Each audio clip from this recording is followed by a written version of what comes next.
What is up, YouTube? Dottz Gaming here, and today I'm bringing you guys my heavy armor stamina Nightblade PvP build for the Elder Scrolls Online Murkmire patch.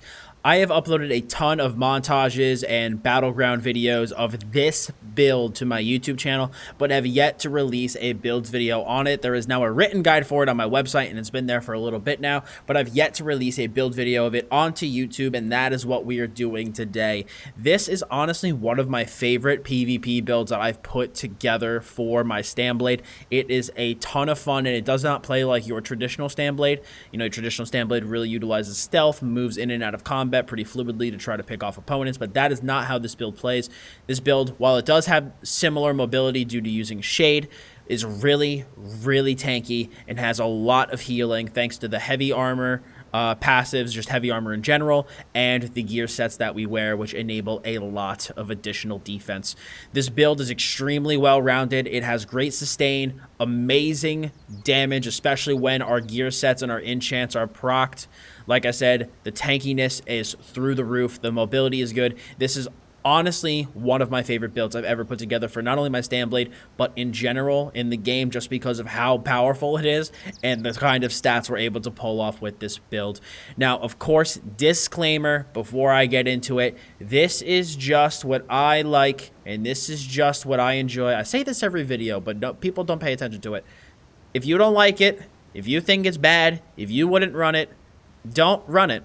Don't. You can turn off the video whenever you stop liking the build. This is just what I like and what I run and what I have fun with. If you think your build's better, if you run something that's great and I'm just shit at the game, that's fine. You go take your build somewhere else.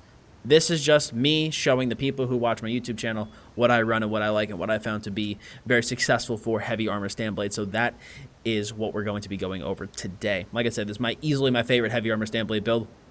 And basically the main build and the only build I've been running on my stamblade for PvP, just because of how powerful it is. And plus, I really like the brawler playstyle because that is how this build plays. It plays like a brawler. It does not play like that traditional stamblade bob in and out of combat. This is a brawler.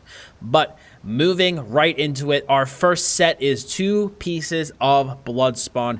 Bloodspawn is the perfect monster set for this build because it literally gives us like every piece of Bloodspawn we can really utilize. The line of stamina recovery, very welcome. The physical and spell resistance help make us incredibly tanky because between the spell and physical resistance we already have, plus major ward and major resolve, plus Bloodspawn, we get incredibly tanky in this build. Plus the amount of crit resist we have from one of our other gear sets, we are so tanky with this build, and Bloodspawn helps enable a lot of that tankiness. But the main reason we lean toward Bloodspawn was because of the ultimate generation. That was kind of one of the key factors and one of the main reasons I went to it, because I choose to forego running and execute in this build. The way I wanted to run the bars, I couldn't fit one onto it without sacrificing something else that I wanted to run. So by us wearing Bloodspawn and us getting more frequent ultimates, we are able to basically use in-cap as an execute or to enable an execute. Like, for example, if you in-cap, that will enable you to deal a lot more damage, fire off an Assassin Scourge, and you can basically global somebody right there. But this enables us to have more in-caps, which means a crap ton more damage, which means that we don't necessarily have as much of a need for an execute. The other 5-piece we are running, no surprise by our 3500 critical resistance, we are running Impreg, one of my favorite sets still, even after the nerf. It's still an extremely stat-dense set, giving us all of our resources, health, stam, and magicka, and then giving us a big boost to our crit resist. So this just still, even with losing 500 crit resist, it almost doesn't matter too much because crit across the board did go down by the way that they kind of nerfed the crit gained through CP. So kind of like, you know, almost balanced out a little bit. But Impreg is still an amazing set, one of my favorite defensive sets in the game still, and I am choosing to run it on this build. But the main set for damage, and the set that gives us a crap ton of additional weapon damage, is we are running Ravager. I got a lot of eyebrow raises and a lot of people looking at me funny when I say that I run Ravager on a stamblade, but honestly, Ravager on a dual-wield stamblade works very well. I have found that I'm able to proc that 5-piece very reliably with my dual-wield bar. I do run Rending Slashes on this build.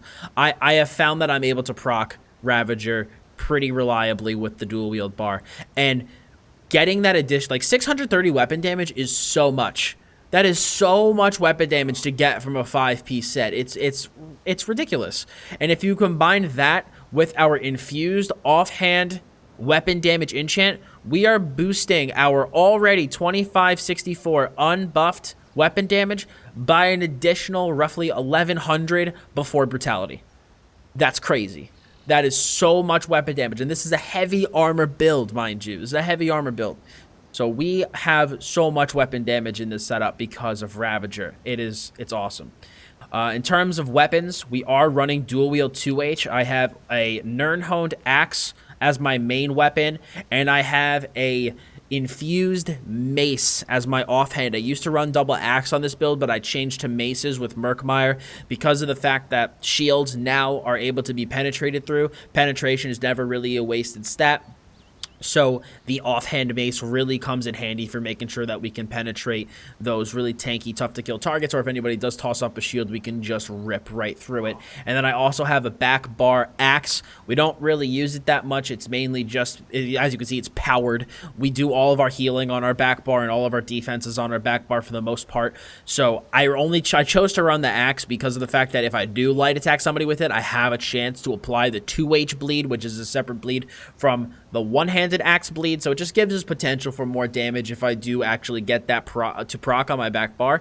But that is why I'm running that. And in terms, speaking of traits and all that jazz, let's start going over that. I am running 2 impen. We're running an impen on the head, an impen on the shoulder, and then the rest of the body pieces are well fitted. The great part about Impreg is that you don't need to run nearly as many impen, if really any at all. I still like the 2 pieces of impen to sit around that 3500 crit resist, so that's what I'm choosing to run, but then the rest is simply well fitted. And in terms of enchants for the body, we have 2 prismatics, and then we have stamina on our legs, and then stamina on all of our small pieces.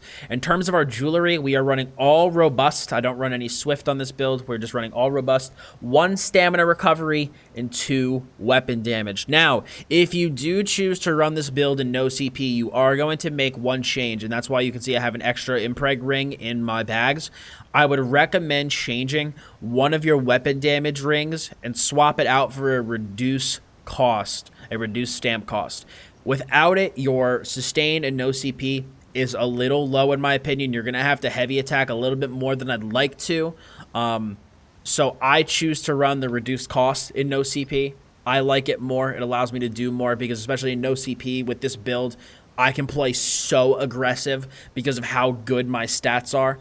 And so I want to get as much sustain as I can. So we do run a reduced cost impreg ring in no CP, but like I said, all robust. We have a Nirnhoned axe with a disease enchant, infused weapon and spell damage on our offhand, and then our back bar, like I said, is a powered physical damage and restore stamina enchant. As you guys can obviously see, I'm also not in Cyrodiil, so when I do go over the stats, I will tell you guys what the health would be inside of Cyrodiil.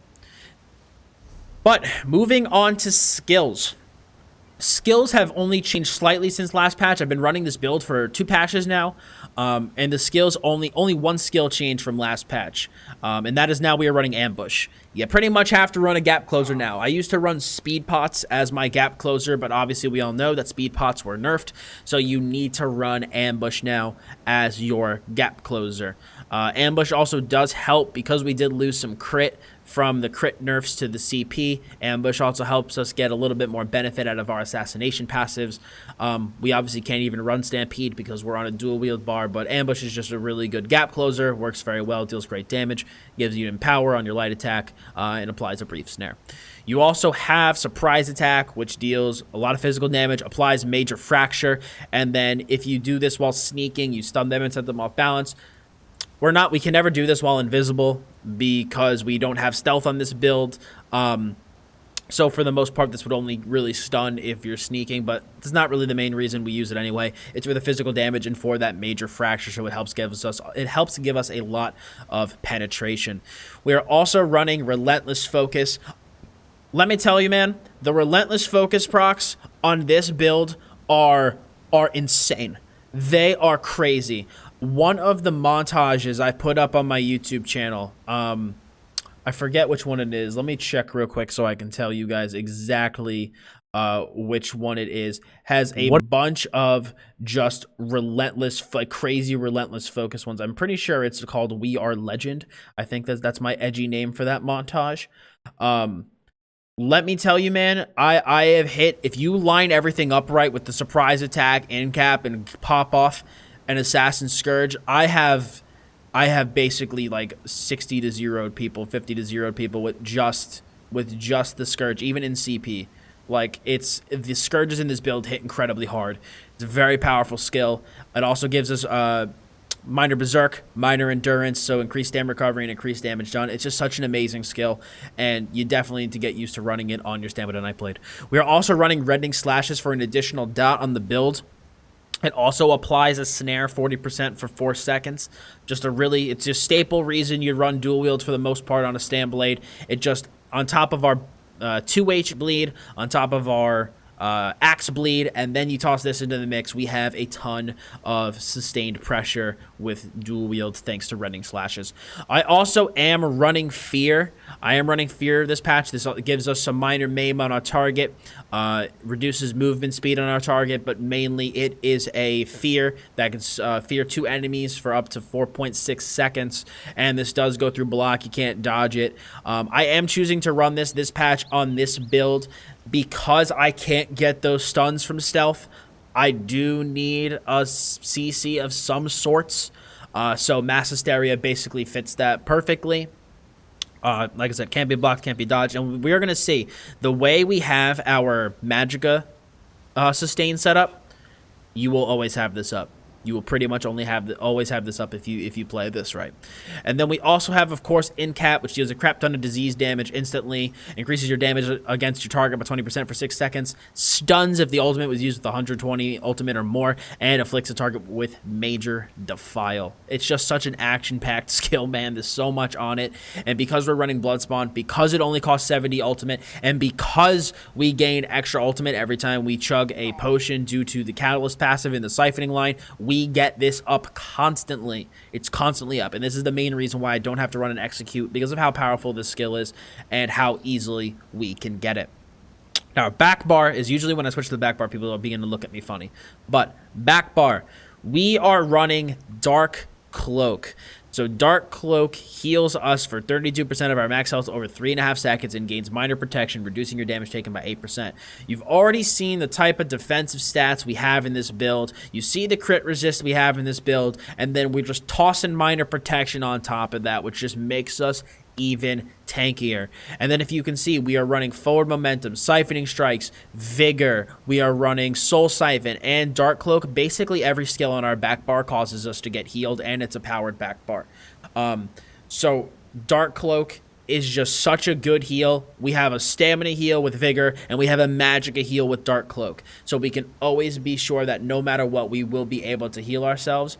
And let me tell you, this makes your build super brawly. It's just, you can heal yourself back to full so quickly with this setup. And I've been liking it on this build more than I've liked regular cloak. So that is just me, though. My favorite skill for the Stamina Nightblade, Shadow Image. My God, this skill is so fun to use. This is one of those skills that I think will separate a good Nightblade from a great Nightblade. This allows you to do the craziest moves and pull off the craziest stuff that other classes wouldn't even be able to try. Like, I can go a little bit more ballsy and play a little bit more aggressive because I have this, because if I get stuck in shit, I can just teleport out to my Shadow Image and just split, man. It's so good. It applies a magic damage dot, which is whatever, you know, but it gives us minor maim. Fantastic. And then we can teleport back to it if we reuse the skill. I'm telling you, if you don't use Shadow Image on your Stamblade, I highly recommend doing it and practicing it and trying it. It is seriously one of my favorite skills for the class. It is so much fun to use, and I recommend giving it a shot. We are also running Forward Momentum. Forward Momentum is our root break for this build and our snare immunity for this build. Because we are in heavy armor and we do not have shuffle, we do have to run forward momentum. It is also our source of major brutality. So we have major brutality, we get a small heal, and we get our snare and immobilization, immunity, and removal. So very packed skill for us. Like I said, you know, this was nerfed last patch. Obviously, Murkmire, well, this patch, I guess. It was nerfed this patch with all the speed changes and all the changes that happened in this patch. So our potion does kind of help with the fact that forward momentum was nerfed. But forward momentum, you still got to run it because we are a heavy blade. I also run Resolving Vigor. It's our main stamina heal. On our back bar, this heals for a crap ton. So really not much to say about it. Gives us a hot, gives people around us a heal over time. Great skill. I am running Siphoning Attacks on this build. As you can see, my magic recovery is a lowly 642. And if you look at my skills, I run 1, 2, 3 skills that all cost magicka. And all of you who play Stamblade know that your magicka is a very precious commodity. I personally feel that with this build, I have enough stam recovery and I have enough stam sustain, especially between the recovery we have on the build, plus relentless focus, plus our potions and all that stuff. I feel I have enough. So I chose to, instead of trying to glyph for my magicka recovery like you normally kind of have to, or try to obtain that extra magicka recovery in some way, I just use Siphoning Attacks, and it takes care of all of my magicka sustain for me. It's awesome. I literally always have magicka to work with. It's great. And this also gives us some health on attacks as well, so it's just another heal to add onto that back bar. It's a really good skill. I like it. It's definitely played a lot nicer on the Stamblade than I expected. It was kind of like one of those like harebrained ideas that I kind of had. I was like, I think this could work pretty well, and I was really surprised how well it worked when I started using it. So if you do choose to run this setup, I definitely recommend running Siphoning Attacks. And then our back bar ultimate, we are running Soul Siphon. This is a huge burst heal. Holy God, this is a huge burst heal, man. It's a 10k heal instantly, an additional 30k over 4 seconds. And you and your allies will also receive major vitality, increasing your healing received by 30% for 4 seconds. And you get a synergy as well on this skill. This is a great, oh shit, I'm dying ultimate. Really great for the Stamblade, honestly. I think a lot of people overlook this skill. And plus, the good thing about having Soul Siphon on our back bar combined with Siphoning Strikes, I know some people might be saying, oh, well, do you really need to run this? You could run a different ultimate on the back bar. You already get a Siphoning ability from Siphoning Attacks. This plays into Soul Siphoner. Increases your healing done by 3% for each ability slotted. So we get an additional 3% healing done on that back bar because of having 2 Siphoning abilities on that back bar. So that's what I'm choosing to run for my back bar ultimate, and that is my skills. In terms of Mundus and all that stuff, we are running the Warrior Mundus, and we are using Dubious Cameron Throne Food. There's no werewolf, no vampire, none of that stuff. And then in terms of our potions, I know a bunch of people are probably going to start, you know, aggressively typing on their keyboards, but just this is what I've been using. I'm still using speed pots. I know they're not as good as last patch, but I've still found them to be useful, more useful than other potions I've tried. I'm also, because they're removability pots, it kind of helps with the changes to, you know, forward momentum a little bit. It just kind of, I found that this just kind of helps, you know, with all the stuff that was changed and nerfed. I've just found that this helps. So this is the potion I run, immune to knockback and disabling effects, major expedition for 15 seconds, and our, of course, stamina recovery and major endurance. So those are the potions I'm running. If you're just morally against speed pots now, you could just run whatever potion you want. I've been running these and they've been working out fairly well. So that is just what I've personally been using. And then in terms of our stat pool, I want to go over the health first, because that's one of my favorite stats of the build. You guys see what kind of damage we have. You see what we're able to pull off. I've kind of gone over the sets and what happens when things proc and whatever. This build has 28k health in PvP. It's nuts how much health this build has. It's so tanky. It's so much fun. You're that tanky. You have that much resistance, that much crit resist, and then 28k health on top of all that damage we're able to deal. It's insane. We also have 12.5k max magic on our front bar, and on our back bar we have 13.5k, and on both bars we have a little tiny bit over 34k max stam, which is poggers. We also have 642 magic recovery, like I said, 417 health recovery. and 1606 stamina recovery. I am a red guard. That is why I can afford to run that much recovery. If you are not a red guard, you might need to run a little bit more. Just something to keep in mind. Adrenaline Rush is really, really helpful for this setup. I would recommend running a red guard if you do run this. You can, of course, run a Bosmer if you'd like, but you might need to play with your recoveries a little bit more because I don't know exactly how it would be in terms of your overall sustain. Like, yeah, your recovery would be higher from the Bosmer passives, but I don't know if it would be enough to basically kind of overweigh the benefits that Adrenaline Rush would bring. So if you do choose to run a Bosmer, you might have to play with the numbers a little bit. We have about 2564 weapon damage. Well, that is how much we have. And then we have 30.2% weapon critical. Like I said, we have about 15.5k resistances for both of our resists and 3579 crit resist. So those are our stats. So I went over gear, went over consumables and all this jazz. We went over our skills. So now let's go over CP. Let me actually make sure that I have the right CP on, and I do. Okay. So starting on our blue CP, we have nothing in the Apprentice.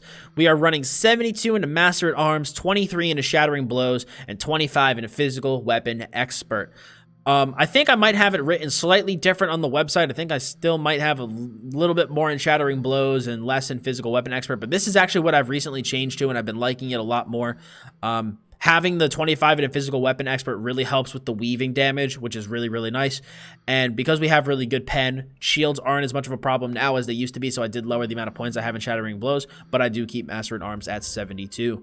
And then in terms of the Ritual, we have 56 into Mighty, 56 into Precise Strikes, and 38 into Piercing. I probably am a little heavy in Precise Strikes if we're going to be honest, but when you do get a crit on this build with Precise Strikes this high, you hit like a truck. You hit like a truck. And I felt that the rest of my stats were kind of nice enough, the rest of my stars were nice enough that I could afford to put 56 points into Precise Strikes. So we do have that many points there. If you want to kind of take some out of here, be my guest. But this is what I found to give us those huge Assassin Scourge crits. We also have 61 into Ironclad, 44 into Resistant, 56 into Thick Skin, 43 into Hardy and Elemental Defender, and 23 into Quick Recovery. We also have 66 into Warlord, 25 into Sprinter, 23 into Arcanist, 75 into Mooncalf, and 15 into Befoul with 66 into Tumbling. If you feel your Magicka Sustain is fine, you can take these few points out of Arcanist and put them into Befoul or add some more into Sprinter. I just kind of left them in here because I felt that when I took them out, that tiny little bit of magic recovery I lost, I did notice it a little bit, so I still liked the 23 points in here. But if you're like, no, it's stupid, 6% magic recovery is literally nothing, then just I'd recommend taking those points out and putting them into Befoul to just make your Defile that much stronger. But that is the build, my friends. That is what I run on my heavy armor stamblade. Like I said, I've been getting asked about this build constantly for the last patch and a half, so I finally released the build for it here on YouTube, and I hope you guys enjoyed it. Let me do one more thing, actually. Let me do my outfit, because I get asked about that 100 times every video I make. So we are running, in terms of dyes, we are running Cold Harbor Ash Black, Volunteers Iron, and Ransacker Blue. And we are using an Assassin's League helmet, Daggerfall Pauldrons, Daggerfall Gauntlets, Daggerfall Greaves, Daggerfall Cuirass, Daggerfall Girdle, Daggerfall Sabatons, Akaviri Axe 3s for the dual wield, and Akaviri Battle Axe 3 for the back bar. So that is what I'm running for my outfit. And then we have the Dro Mathara skin underneath for beating Veteran Ma of Lorcaj. So anyway, that is my build for today. I hope you guys liked and enjoyed it. I know people are actually going to ask about rotation and stuff, so let me do that real quick before I end the video. In terms of basic rotation, obviously you want to maintain siphoning attacks, you want to maintain forward momentum, and you want to maintain relentless focus. On your target, you want to make sure you maintain rending slashes and that you maintain surprise attack. After that, it's pretty situational. I would recommend always having a shade placed in an intelligent spot too, so that if things get hot, you can just port right back to it. Okay, you can port back to it in a pinch. The ultimate combo that you want to use, okay, because there's 100 different ways to kill people on a Stamblade, but I'm going to go over your big main combo, because the rest of it's pretty self-explanatory. The big main combo that I like for this build is you use surprise attack. Make sure you have your surprise attack up. That puts up major fracture. Then you hit in cap. So in cap is getting hit against a target that already has major fracture on them, so in cap will hit super, super hard. Now you are increasing the next skill's damage done by 20, or just increasing your damage done by 20% for 6 seconds, and you now have major defile on your target, so you have major fracture, increased damage done, and major defile on your target, then hit an Assassin's Scourge. 1, 2, 3, boom, your target's dead. You can even afford, if you want to, you can do surprise attack, fear, in cap, Assassin's Scourge. That will also work as well. Obviously, ambush is your gap closer. Like I said, maintain rending slashes, and then use vigor or dark cloak as required for your healing. So that's the rotation.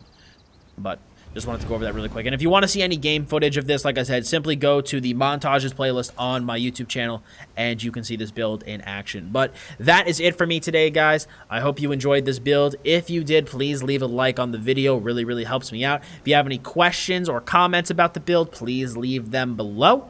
And if you like this build and want to see more great Elder Scrolls Online content as well as other great gaming content, I'd appreciate if you hit that sub button as well as hit the bell to keep notifications on. I want to thank you all so much for stopping by my video today. I really, really appreciate it. As always, I'm Dottz Gaming, and I'll see you guys in the next one.